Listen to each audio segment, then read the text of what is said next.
अस्सलाम वालेकुम स्टूडेंट्स, मैं हूं मुस्तजाब हैदर, आपका फ़िज़िक्स टीचर। हम लोग पढ़ रहे हैं चैप्टर नंबर 11 और आज चैप्टर नंबर 11 में हम लोग पढ़ने जा रहे हैं हीट इंजन को। हीट इंजन के बारे में सीखेंगे कि ये क्या होता है, इसकी वर्किंग किस तरह से होती है, किन-किन चीज़ों से मिलके बना होता है। तो चलें लाइट बोर्ड की तरफ चलते हैं और लेक्चर का आगाज़ करते हैं। स्टूडेंट्स, हम लोग आज पढ़ने जा रहे हैं हीट इंजन। ये क्या होता है, इसको डिटेल में देखते हैं। स्टूडेंट्स, हमारे पास कुछ ऐसी डिवाइसेस हैं जिसमें हीट एनर्जी को यूज़ किया जाता है और मैकेनिकल वर्क लिया जाता है उस एनर्जी के कुछ हिस्से से। ऐसी कोई भी डिवाइस जिस डिवाइस में हम हीट या थर्मल एनर्जी को यूज़ करते हुए मैकेनिकल वर्क लें, हम उसे हीट इंजन का नाम देते हैं। इसकी बहुत सारी एप्लीकेशंस हैं हमारी एवरीडे लाइफ के अंदर। हम इसके बेसिक प्रिंसिपल को आज समझेंगे और कंस्ट्रक्शन देखेंगे। सबसे पहले इसे डिफाइन करते हैं कि हीट इंजन क्या है। A device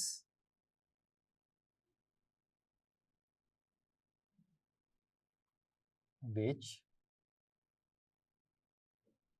converts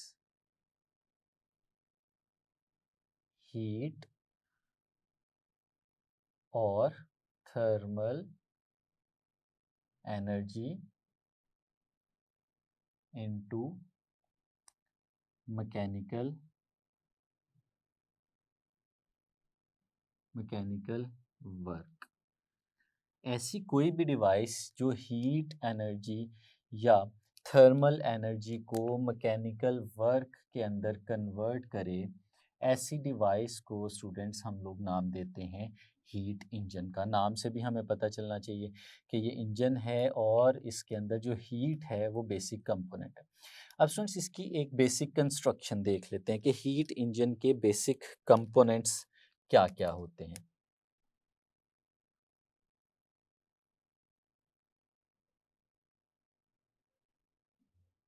Components of a heat engine। एक हीट इंजन के स्टूडेंट्स अगर बेसिक कंपोनेंट्स की बात करें तो वो तीन हैं।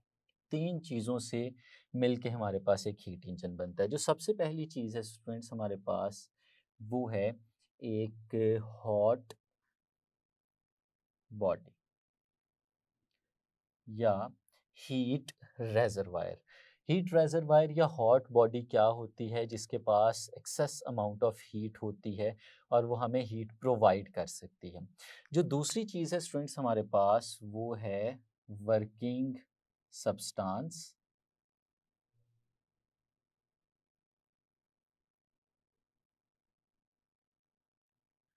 और जो तीसरी चीज़ है स्टूडेंट्स हमारे पास, वो है कोल्ड बॉडी या कोल्ड रेजरवायर। हम स्टूडेंट्स हॉट बॉडी को इसके साथ भी रिप्रेजेंट करते हैं कि हम इसे कहते हैं HTR, यानी ये हाई टेम्परेचर रेजरवायर है। और जो कोल्ड बॉडी है इसे हम LTR भी कहते हैं, यानी ये लो टेम्परेचर रेजरवायर है। और वर्किंग सब्सटेंस क्या है? ये एक ऐसे सब्सटेंस को कहते हैं जो हमारे हीट को कैरी करके एक जगह से दूसरी जगह लेके जा सकता है। इसका कॉन्सेप्ट हमारे पास कहाँ से आया? स्टूडेंट्स, अगर हम एक बेसिक ऑब्जर्वेशन को लेके चलें कि हमारे पास अगर एक बर्तन हो और उस बर्तन के अंदर हम लोगों ने पानी डाला हो और उसके ऊपर एक ढकना दिया हो। जैसे नॉर्मली घरों में होता है कि किसी जो वेसल है, कोई बर्तन है, उसके ऊपर ढक्कन देते हैं, उसके अंदर पानी होता है और उसे गर्म करना शुरू करते हैं। तो गर्म करने पे क्या होता है कि जब पानी एक सर्टेन लेवल ऑफ टेम्परेचर को अचीव करता है तो वो स्टीम में कन्वर्ट होना शुरू हो जाता है। और फिर वो स्टीम क्या करती है, जो ढक्कन पड़ा होता है उसको अपवर्ड डायरेक्शन में जो है वो पुश करने की कोशिश करती है। ढक्कन हमारा उठता हुआ नज़र आता है। अब ये किस वजह से हो रहा है और ये बेसिकली उसका ऊपर की तरफ उठना किस चीज़ को रिप्रेजेंट करता है?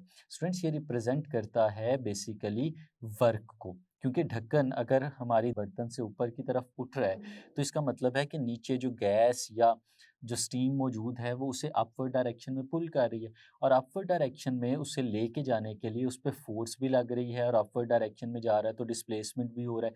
तो फोर्स लगे और डिस्प्लेसमेंट भी हो तो वो वर्क होता है। अब उस वर्क के पीछे अगर हम एनर्जी की बात करें तो वो कहाँ से आ रही है? वो चूल्हे के नीचे जलती हुई आग से हमें मिल रही है। अगर वो आग नहीं जलेगी तो हमारा पानी जो है वो गर्म नहीं होगा, उसका टेम्परेचर नहीं बढ़ेगा, और फिर वो ऊपर फोर्स नहीं लगाएगा, और जो हमारा ढक्कना है वो ऊपर की तरफ नहीं जाएगा। तो स्टूडेंट्स ये बेस बना सबसे पहले स्टीम इंजन की, कि स्टीम इंजन में भी हम लोग यही काम करते हैं कि किस तरह से हमारे पास एक वर्किंग सब्सटेंस को गर्म करके एक जगह से दूसरी जगह लेके जाते हैं। अब इसको समझने के लिए स्टूडेंट्स हम एक एग्जांपल जो है उसको देखते हैं। लेट्स सपोज स्टूडेंट्स यहाँ पे ये एक छोटा सा अरेंजमेंट हमें नज़र आ रहा है।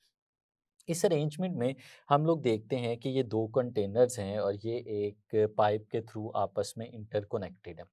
लेट्स सपोज स्टूडेंट्स ये जो हमें पहला कंटेनर नज़र आ रहा है, इस कंटेनर में हम एक सर्टन लेवल तक यहाँ पे जिस तरह से दिखा रहे हैं, हम इसके अंदर वाटर पानी इसे भर देते हैं।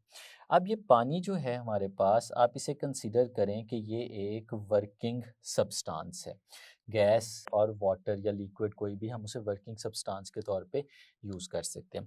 और ये जो कंटेनर हमारे पास मौजूद है इस वक्त, हम इसको गर्म करने का कोई एक मैकेनिज़्म डिवाइस कर लेते हैं। लेट्स सपोज स्टूडेंट्स ये जो हमारे पास कंटेनर है, हम इसके नीचे एक अरेंजमेंट करते हैं कि एक सोर्स ऑफ हीट यहाँ पे रख देते हैं जिसे हम लोग एच टी आर कहते हैं, या हम इसे कहते हैं ये हमारे पास हॉट बॉडी है। अब इस हॉट बॉडी के पास हीट एक्सेस अमाउंट में मौजूद है। ये जो हीट है ये इसमें मौजूद पानी तक ट्रांसफ़र हो सकती है, यानी हमारे पास ये जो एच टी आर है, ये यहाँ से हीट जो है हमारे इस सिस्टम के अंदर एंटर कराता है। जो हीट इस सिस्टम के अंदर जा रही है, लेट्स सपोज स्टूडेंट्स उस हीट को हम लोग नाम दे देते हैं Q1 का। Q1 वो हीट है जो HTR से निकली और इस कंटेनर के अंदर मौजूद वाटर ने एब्जॉर्ब कर ली। अब हमें पता है कि वाटर जब हीट को एब्जॉर्ब करता है तो वाटर का अपना टेम्परेचर इंक्रीज़ होना शुरू हो जाएगा। जब वाटर का टेम्परेचर बढ़ेगा तो देयर इज़ पॉसिबिलिटी कि वाटर के मॉलिक्यूल्स की काइनेटिक एनर्जी इंक्रीज़ होती है, और टेम्परेचर बढ़ते-बढ़ते हम इस जगह तक भी जा सकते हैं कि वाटर जो है वो स्टीम में कन्वर्ट होना शुरू हो जाए। अब स्टूडेंट्स अगर ये वाटर जो यहाँ पे मौजूद है हीट को एब्जॉर्ब करता है और अपना टेम्परेचर बढ़ा देता है और स्टीम में कन्वर्ट हो जाता है, तो ये जो हमें सारा रीजन यहाँ पे नज़र आ रहा है, ये रीजन हमारे पास स्टीम से भर जाता है। अब ये स्टीम इस रीजन से कहाँ पे जाएगी? स्टीम किस डायरेक्शन में ट्रैवल करेगी? स्टूडेंट्स स्टीम ट्रैवल करेगी उस डायरेक्शन में जिस डायरेक्शन का टेम्परेचर कम होगा। हमें पता है कि कोई भी ऑब्जेक्ट अगर उसका टेम्परेचर ज़्यादा हो तो वो हमेशा उस डायरेक्शन में ट्रैवल करता है जिस डायरेक्शन में टेम्परेचर कम हो। अब स्टूडेंट्स ये जो हमारे पास ये सेकंड कंटेनर यहाँ पे नज़र आ रहा है, अगर स्टूडेंट्स इस तरह से करें कि इस कंटेनर का टेम्परेचर कम करने का हम कोई मैकेनिज़्म बना दें, यानी ये एल टी आर के साथ कनेक्टेड है या ये एक कोल्ड बॉडी है, तो स्टूडेंट्स क्या होगा? ये जो कंटेनर है इसका टेम्परेचर कम हो जाएगा। अगर इसका टेम्परेचर स्टूडेंट्स कम हो जाता है, ये बिल्कुल उस तरह से बिहेव करेगा जिस तरह से एक रेफ्रिजरेटर भी बिहेव कर रहा होता है, कि वो अपने अंदर मौजूद तमाम चीज़ों को ठंडा कर रहा होता है। अब यहाँ पे जो स्टीम हाई टेम्परेचर पे मौजूद थी वो इस लो टेम्परेचर की डायरेक्शन में ट्रैवल करना शुरू कर देगी, यानी जो स्टीम के यहाँ पे पार्टिकल्स हैं, मॉलिक्यूल्स हैं, वो इस डायरेक्शन में ट्रैवल करेंगे, मूव करते करते यहाँ पे आएंगे और इसके अंदर पहुँचेंगे। जब वो इसके अंदर पहुँचेंगे तो स्टूडेंट्स क्या होगा? ये गर्म है और ये जो हमारे पास है ये एक ठंडी बॉडी है, और ठंडी बॉडी क्या करेगी कि इसकी हीट को एब्जॉर्ब करना शुरू करेगी। तो स्टूडेंट्स क्या होगा कि ये जो मॉलिक्यूल्स यहाँ पे मौजूद हैं, जो यहाँ पे स्टीम आई है, वो स्टीम उसकी स्टीम की जो कुछ हीट है वो इसमें से निकलेगी स्टीम में से, और वो हमारी एलटीआर के अंदर एब्जॉर्ब होना शुरू हो जाएगी। और जो हमारी स्टीम है ज़ाहिर-सी बात है फिर वो ठंडी होना शुरू हो जाएगी, और जब वो ठंडी होगी तो वो लिक्विड में दोबारा कन्वर्ट होना शुरू हो जाएगी, और यहाँ पे हमें दोबारा से वाटर मिलना शुरू हो जाएगा, पानी बनना शुरू हो जाएगा। जो हीट यहाँ से निकल के इसके अंदर आई थी, लेट्स सपोज स्टूडेंट्स उस हीट को हम लोग नाम दे देते हैं Q2 का। यानी हमारे पास वाटर ने हॉट बॉडी से Q1 हीट एब्जॉर्ब की और जब वो कोल्ड बॉडी में गया तो उसने Q2 हीट जो थी वो कोल्ड बॉडी को ट्रांसफ़र कर दी। अब स्टूडेंट्स जब वो यहाँ से एक डायरेक्शन से दूसरी डायरेक्शन में मूव कर रहा था, तो वहाँ पे हम एक काम कर सकते हैं। ये जो एनर्जी हीट की शक्ल में एब्जॉर्ब करके वर्किंग सब्सटेंस इस डायरेक्शन में लेके आ रहा था, हम रास्ते में उस एनर्जी से वर्क ले सकते हैं। किस तरह से वर्क ले सकते हैं? लेट्स सपोज स्टूडेंट्स, ये जो सेंटर वाला पोर्शन हमें नज़र आ रहा है, हम इस सेंटर वाले पोर्शन में इस जगह पे, जैसे ये है, हम यहाँ पे कोई टरबाइन रख देते हैं। टरबाइन क्या है स्टूडेंट्स? ये एक फ़ैन की शक्ल में यहाँ पे हमें नज़र आ रही है। अब स्टूडेंट्स देखें कि अगर ये स्टीम बहुत ज़्यादा स्पीड से मूव करते करते यहाँ पे आएगी, इससे टकराएगी, तो ये जो टरबाइन हमें यहाँ पे नज़र आ रही है, ये रोटेट करना शुरू कर देगी, ये घूमना शुरू कर देगी इस डायरेक्शन में, और स्टीम जो है वो आगे चली जाएगी। यानी स्टीम की जो काइनेटिक एनर्जी पीछे से वो लेके आ रही है, वो इसको घुमाने में इस्तेमाल होना शुरू हो जाएगी। और फिर अगर ये घूम रहा है, तो इसको घूमने से जो इसकी रोटेशनल एनर्जी है वो आगे किसी भी काम में इस्तेमाल की जा सकती है।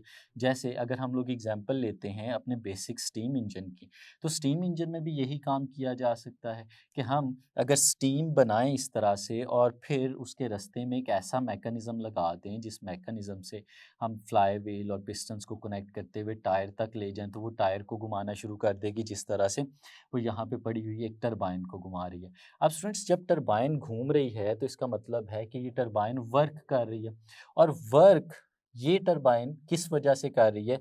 इस वर्किंग सब्सटेंस की वजह से। और वर्किंग सब्सटेंस इस तरफ क्यों मूव कर रहा है? क्योंकि उसके पास हीट थी। इसका मतलब ये हुआ कि वो जो Q1 हीट यहाँ से लेके आया था, उस हीट का कुछ हिस्सा इस टरबाइन से मूव कराते हुए हमारे इस वर्किंग सब्सटेंस ने इस्तेमाल कर लिया। और फिर हम क्या कहते हैं कि वो जो हिस्सा यहाँ पे इस्तेमाल किया गया है, वो किसके अंदर कन्वर्ट हो गया? वो स्टूडेंट्स यहाँ पे कन्वर्ट हो जाता है वर्क के अंदर। यानी टरबाइन का यहाँ पे घूमना क्या है? वर्क करना है। अब स्टूडेंट्स ये वर्क होगा कितना? समझना बहुत ज़रूरी है। लेट्स सपोज स्टूडेंट्स, सिर्फ एग्जांपल के तौर पे चीज़ों को सिंप्लीफाई करने के लिए, लेट्स सपोज स्टूडेंट्स यहाँ पे हमारे पास 100 जूल ऑफ हीट हमारे वर्किंग सब्सटेंस ने, वाटर ने एब्जॉर्ब की थी, और यहाँ पे आके जो हीट उसने रिलीज़ की, ये 100 जूल हीट थी, और यहाँ पे आके जो हीट उसने रिलीज़ की, लेट्स सपोज स्टूडेंट्स वो 90 जूल हीट थी। यानी Q2 की वैल्यू जो LTR में है वो 90 जूल के बराबर थी, और Q1 जो यहाँ पे एब्जॉर्ब हुआ था वो 100 जूल था। तो स्टूडेंट्स क्वेश्चन ये है कि जो बीच वाला 10 जूल है वो कहाँ पे गया? तो स्टूडेंट्स वो 10 जूल जो है वो यहाँ पे इस वर्क के अंदर कन्वर्ट हो गया। यानी हमारे वर्किंग सब्सटेंस ने हॉट बॉडी से जो एनर्जी एब्जॉर्ब की थी, उस एनर्जी का 10% यहाँ पे वर्क में कन्वर्ट करके बाकी 90% LTR के अंदर उसने रिलीज़ कर दिया। तो इस तरह से स्टूडेंट्स हम लोग वर्क ले सकते हैं using a working substance, a hot body and cold body. और फिर स्टूडेंट्स अगर इस वर्क को हम लोगों ने कैलकुलेट करना हो, तो वो वर्क हम यहाँ पे देख रहे हैं कि किस तरह से कैलकुलेट होगा। वर्क हमने देखा कि अगर यहाँ पे 100 जूल उसने एब्जॉर्ब किया था, यहाँ पे 90 जूल रिलीज़ किया था, तो इन दोनों का जो डिफरेंस था वो वर्क में कन्वर्ट हुआ था। तो यहाँ पे हम लोग कह सकते हैं कि हमारा वर्क किसके बराबर होगा? Q1 minus Q2। यानी जो हम लोगों ने वर्क लिया है वो उस उन दोनों हीट्स के डिफरेंस के बराबर है कि कितनी हीट जो थी वो एब्जॉर्ब हुई थी और फिर कितनी हीट जो थी वो रिलीज हुई थी। इन दोनों का जो डिफरेंस है वो हमारे पास वर्क कहलाता है। अब स्टूडेंट्स एक चीज़ और भी इम्पोर्टेंट है कि जब हम इस वर्क की बात करेंगे तो इस वर्क के साथ हम एक और चीज़ को भी डिस्कस करते हैं जिसे हम लोग कहते हैं एफिशिएंसी। अब एफिशिएंसी क्या है हमारे पास? एफिशिएंसी ये होता है कि हमारे पास कोई भी इंजन जो मौजूद है वो अवेलेबल हीट का कितने परसेंट हिस्सा जो है वो कन्वर्ट कर रहा है मैकेनिकल वर्क में, और कितने फ़ीसद हिस्सा जो है उसका कूल्ड बॉडी में जाके एब्जॉर्ब हो रहा है। तो स्टूडेंट्स अगर एफिशिएंसी निकालनी हो तो हम लोग इनपुट और आउटपुट का कंपैरिजन करेंगे। जो आउटपुट है बेसिकली जो रिक्वायर्ड आउटपुट है हमारे पास वो वर्क है, और इनपुट क्या है जो हम लोगों ने हॉट बॉडी से उसे एनर्जी दी थी। तो स्टूडेंट्स अगर एफिशिएंसी की बात करें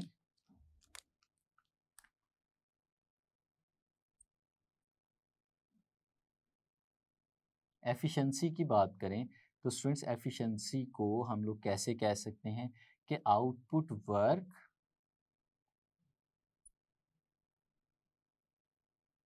डिवाइडेड बाय इनपुट एनर्जी। तो स्टूडेंट्स अगर इस फॉर्मूले को सामने रखें तो फिर एफिशिएंसी हमारे पास किसके बराबर आती है स्टूडेंट्स? हम लोग देख सकते हैं जो आउटपुट वर्क है हमारे पास वो बराबर है Q1 माइनस Q2 के, और जो इनपुट एनर्जी है तो वो तो स्टूडेंट सिर्फ Q1 है। Q1 हमारे सिस्टम ने हीट को एब्जॉर्ब किया था, तो इसका मतलब है Q1 minus Q2 divided by Q1। ये स्टूडेंट्स हमारे पास एफिशिएंसी आ जाएगी, और इसको हम ऐसे भी लिख सकते हैं कि Q1 डिवाइडेड बाय Q1, ये जो एलसीएम है हम इसे अलग करके लिख रहे हैं, minus Q2 divided by Q1, और ये बन गया हमारे पास 1 minus Q2 divided by Q1। तो स्टूडेंट्स ये हमारे पास एफिशिएंसी का यहाँ पे फॉर्मूला आ गया जिसे हम लोगों ने याद रखना है।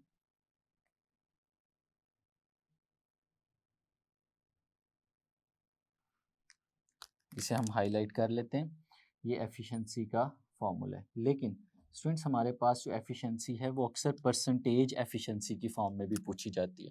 तो फिर स्टूडेंट्स अगर हमें परसेंटेज एफिशिएंसी निकालनी हो, परसेंटेज एफिशिएंसी,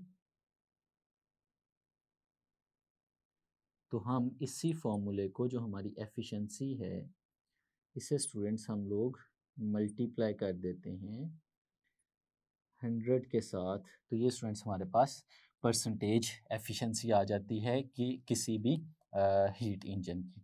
तो स्टूडेंट्स फिर अगर हम इसको समराइज़ करें तो हम लोग क्या कह सकते हैं कि अगर हम एक इस तरह की डिवाइस बनाएं जो एक हॉट बॉडी से एनर्जी को एब्जॉर्ब करे, और एक वर्किंग सब्सटेंस उस एनर्जी को कैरी करके कोल्ड बॉडी की तरफ जाए, और रास्ते में उस एनर्जी के कुछ हिस्से को वर्क में कन्वर्ट कर दे, तो इस तरह की जो डिवाइस है हम उसे नाम देते हैं हीट इंजन का।